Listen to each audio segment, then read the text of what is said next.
আসসালামু আলাইকুম। সবাই কেমন আছেন? আশা করি সবাই অনেক অনেক ভালো আছেন। আচ্ছা, আজকে আমরা আলোচনা করব ইস্টার্ন ইন্স্যুরেন্স নিয়ে।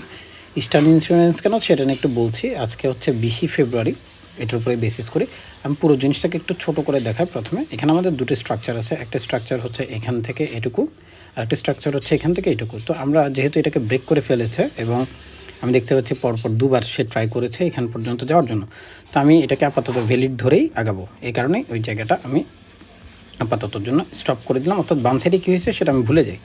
ঠিক আছে, আমাদের শুধু এখন রানিং যে স্ট্রাকচার আছে সেটা নিয়ে কথাবার্তা। তো রানিং স্ট্রাকচারের দিকে যদি তাকাই তাহলে আমাদের লাস্ট লো হচ্ছে এটা, এটা আমার লাস্ট লো।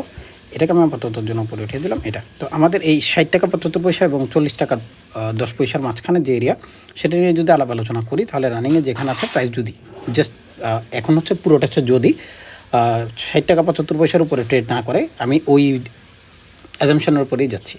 তো চলেন, যদি কোনো কারণে এটার উপরে ট্রেড না করে, যদি করে শুধু আপনার একটা কাজ হচ্ছে এখান থেকে এটুকু আমি ফিবোটা নেব, ওটাকে ধরেন এটা প্রাইস এখানে গেল 66 টাকায় গেল, হ্যাঁ, জাস্ট বোঝানোর জন্য বলছি। আপনার কাজ হচ্ছে ফিবোটাকে জাস্ট নিয়ে এখানে নিয়ে দেবেন। আমি এখন ফিবোটা বসাবো, তখন আপনি বুঝতে সহজ হবে। চলেন আমি ফিবোটাকে আপনাকে দেখিয়ে দিই। আমরা কী করবো, ফিবো নেব লো থেকে হাই পর্যন্ত, এই লো এই হাই। সো আমরা একটা জিনিস দেখতে পাচ্ছি, আমার অ্যাটলিস্ট প্রাইস ড্রপ করতে হবে, অর্থাৎ এটা হচ্ছে আমার 50%-এর এরিয়া, মিনিমাম ড্রপ লেভেল যেটাকে আমরা বলি। তো মিনিমাম ড্রপ লেভেল হচ্ছে 50 টাকা 40 পয়সা। আচ্ছা, এই 50 টাকা 40 পয়সা যাওয়ার জন্য একটা জিনিস আমাদেরকে একটু ক্লিয়ার করতে হবে, যেটা হচ্ছে এই স্ট্রাকচারটা সে ব্রেক করছিল যখন সে 50%-এর উপরে ট্রেড করেছে। দেখেন, আমরা যদি এটাকে এখানে নিয়ে আসি, অর্থাৎ এই ক্যান্ডেলটা, হ্যাঁ, তো দেখেন এই এরিয়াতে একই জায়গায় আগেও কি করেছে, রিয়্যাক্ট করেছে, এবারও রিয়্যাক্ট করেছে। তো আগামীবার যখন প্রাইস এখানে আসবে, কম বেশি সে কী করবে, রিয়্যাক্ট করতে পারে। কিন্তু আমরা হুটহাট কোনো ডিসিশনে এখান থেকে ট্রেড করব না। কেন করব না? কারণ হচ্ছে এখান থেকে যদি ট্রেড করতে হয়, এমন বলছি না যে এটা করলেই লস হবে, এরকম কোনো কিছু। এখান থেকে রিয়্যাক্ট সে কম বেশি করবে, তবে অ্যাটলিস্ট 50% এরিয়ায় যখন সে রিট্রেসমেন্টে চলে আসবে, অর্থাৎ 50 টাকা 40 পয়সার নিচে আসবে, তখন আমরা যখন ট্রেডগুলো করব, এখানে আমাদের কাছে একটা জিনিস আমরা অ্যাটলিস্ট ক্লিয়ার থাকবো যে আমার এইখান থেকে ট্রেড করলে যে লসটা হবে, এখান থেকে ট্রেড করলে তার থেকে একটু কম হবে। এবং আমরা অলরেডি 50% কী করছি, লস গ্যাদার করে ফেলেছি এটুকুর মধ্যে। ঠিক আছে, অর্থাৎ যে প্রাইসটা ড্রপ করবে ততক্ষণ আমার অলরেডি কী হয়ে গেছে, 50%। আমি চাইলেও লস করতে পারবো না। তো আমরা কী করি, এই 50%-এর যে লস, এটা আমরা এখান থেকে প্রথমে রিকভার করব। ফার্স্ট এটা গেল। এবার হচ্ছে সেকেন্ড পার্ট। আমরা সেকেন্ড পার্টে আমরা যদি দেখি তাহলে আমরা কি দেখব, আমাদের এখানে যখন প্রাইসটা উপর থেকে এই জায়গাটা ব্রেক করছিল, সেখানে প্রথমে ড্রপ করেছে, দেন উপরে গিয়েছে, তারপর কী করলো, উপরে গেল, দেন ড্রপ, দেন হাই, দেন ড্রপ করার ট্রাই করছে, আবার উপরে গেল, গিয়ে দেন এখানে আসছে। তো এখানের দিকে যদি তাকাই তাহলে আমরা দেখতে পাবো এখানে একটা ডাব্লিউ শেপ করছে এই ধরনের, যেটা অনেক সুন্দর না, বাট কাজ চলে। আচ্ছা, এখন আমরা যদি দেখি এখানে যে এত বড় মুভটা করছে, এটার যে এরিয়া সেটা একেবারে 50%-এর এরিয়ার সাথেই লিড করে। ঠিক আছে, তো আমি আপাততর জন্য 50%-এর এরিয়াটাকে মার্ক আউট করবো বাইয়ের জন্য। হ্যাঁ, যে আমার এখানে যে এরিয়া আছে, আমার ফার্স্ট এরিয়া হবে এইটা। সো আমাদের ফার্স্ট এরিয়া কোনটা, আমাদের ফার্স্ট এরিয়া আমি রেড ক্যান্ডেলটাকেই নেব। এই রেড ক্যান্ডেলের ধরে আমি এখান থেকে বাই বসাইলে, যদি বসাই তাহলে আমি অ্যাটলিস্ট এখান থেকে বসাবো, এবং অবশ্যই স্টপ লস ইউজ করবো। এটার যে লাস্ট লো আছে,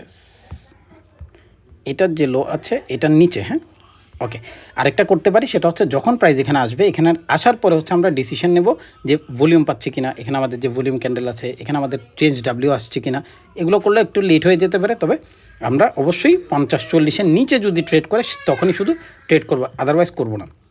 এর নিচে কোথাও এরিয়া আছে, আমরা যদি দেখি এটা, এখানে আমরা একটু, আমাদেরকে একটা কাজ করতে হবে, এটা হচ্ছে এখানে যেতে হবে, গিয়ে আমাকে লাইন চার্টে যেতে হবে। তো আমি দেখতে পাবো যে লাইন চার্ট আমাকে যে এরিয়াটা ফার্স্ট ব্রেক করছিল সেটা হচ্ছে এইটা।